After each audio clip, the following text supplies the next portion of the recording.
On June 1, 2013, Indian intelligence intercepted a terrifyingly casual text chat between two brothers. One was hiding somewhere in the hills of Nepal. The other was sitting under ISI protection in Karachi. The brother in Nepal asked a simple question: "Did you get the nuclear bomb?"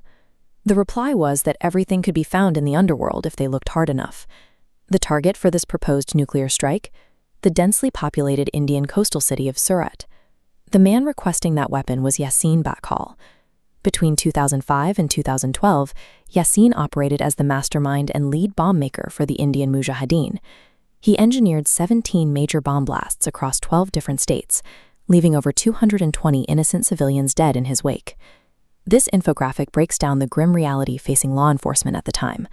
Out of all the dangerous sleeper cell terrorists operating within the country, agencies had a capture success rate of only 13.6%. The vast majority, 86.4% of targets, exploited system loopholes and simply vanished. Yasin was securely among the escapees. When the odds of escape are nearly 9-to-1, standard tracking ceases to be an effective deterrent. For the Intelligence Bureau, finding Yasin meant abandoning the comfort of high-tech digital surveillance for a strategy that prioritized physical, boots-on-the-ground observation. Yasin built his survival on absolute physical and digital erasure. He never owned a phone or an email address in his own name. When contacting handlers in Karachi, he'd use a burner phone, send an encrypted message, and instantly destroy the SIM. On the street, he never wore the same face twice, constantly altering his facial hair and physical weight to render old photographs useless. This comparison shows Yasin's tactical pivot. Early on, he recruited educated IT professionals and engineers. But educated people leave digital trails, bank accounts, IP addresses, and travel logs. So Yasin shifted to the Darbhanga model.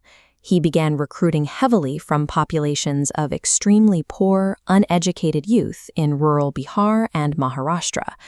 Because these new recruits had zero digital footprint, India's signals intelligence was completely blinded. You cannot digitally wiretap a network that operates entirely offline. Then, a break.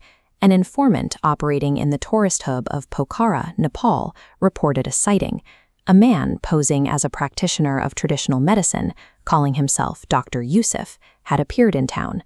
The man was clean-shaven with short hair, wildly different from the bearded profile in the official files. But the informant insisted on one detail: the eyes were a perfect match. High-tech digital sweeps had failed. To confirm if Dr. Yusuf was actually India's most wanted terrorist, agents had to rely on vulnerable, old-school human intelligence, putting actual operators in a foreign country to verify a face. The Intelligence Bureau confirmed the lead, but executives in Delhi flatly refused to authorize an extraction. Moving armed Indian agents into Nepal violated international borders. If an operation went wrong, or if they grabbed the wrong man, it would trigger a massive diplomatic crisis. Delhi ordered them to stand down. The leader of the Bihar Special Operations Group, or SOG, decided to move forward without official sanction. Because the mission wasn't on the books, there were zero government funds available. To launch a cross-border manhunt for a terrorist plotting a nuclear strike, the team leader had to borrow 400 rupees from a friend just to buy international roaming SIM cards and fuel for their vehicles. 5 SOG commandos crossed into Nepal disguised as camera-toting tourists. They immediately locked on to their first local lead, a handler named Abdullah, whose primary job was providing logistical cover for jihadists slipping through the border. They tailed Abdullah to a safe house on the outskirts of Pokhara. This top-down schematic shows why the terrorists chose this specific property. It was an isolated structure sitting right on the edge of the highway, offering a clear 1-kilometer line of sight. Anyone inside could spot a police convoy or suspicious vehicle long before it arrived, giving them ample time to slip out the back. The SOG team had to watch from a distance. They were operating without badges, without weapons, and without an extraction plan. If the local police caught them loitering around a safe house, they would rot in a Nepalese prison, while the Indian government officially denied they even existed. They needed solid proof for Delhi.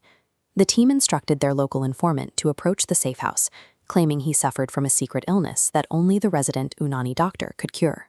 Once inside, the informant had a mental checklist of 3 specific physical biometric markers to look for: a distinct tuft of hair the suspect compulsively swept back, a faint scar on the forehead, and 2 slightly protruding front teeth. The informant visually confirmed all 3. But physical markers can be argued against. He needed something irrefutable. So, while discussing his fake illness, he quietly activated a voice recorder hidden in his pocket, capturing a crisp audio sample of Dr. Yusuf speaking. That file was immediately sent via an encrypted line to the Intelligence Bureau's technical wing in Delhi. This audio spectrogram compares the newly recorded voice wave against known samples. Phonetic experts analyzed the exact pronunciation of specific vowel sounds, and the data revealed a deep, highly specific Southwest Maharashtra accent. It was a match. Yasin could shave his beard a dozen times, but he could not erase the involuntary muscle memory of his childhood dialect. The man in the house was Yasin Bhatkal. On the evening of August 28th, torrential rain slammed into Pokhara. A small team of Nepal police approached the house, while the SOG team waited in the dark. Inside, Yasin didn't run. Instead, he attempted one final bluff, calmly convincing the local police that he was an educated turbine engineer working on a local infrastructure project. The bluff almost worked. An official from the Indian embassy called the SOG leader in a panic, demanding they abort the raid to save international relations. The SOG leader provided the logic that saved the mission. Highly qualified turbine engineers do not sit in dark, isolated rooms selling herbal medicines.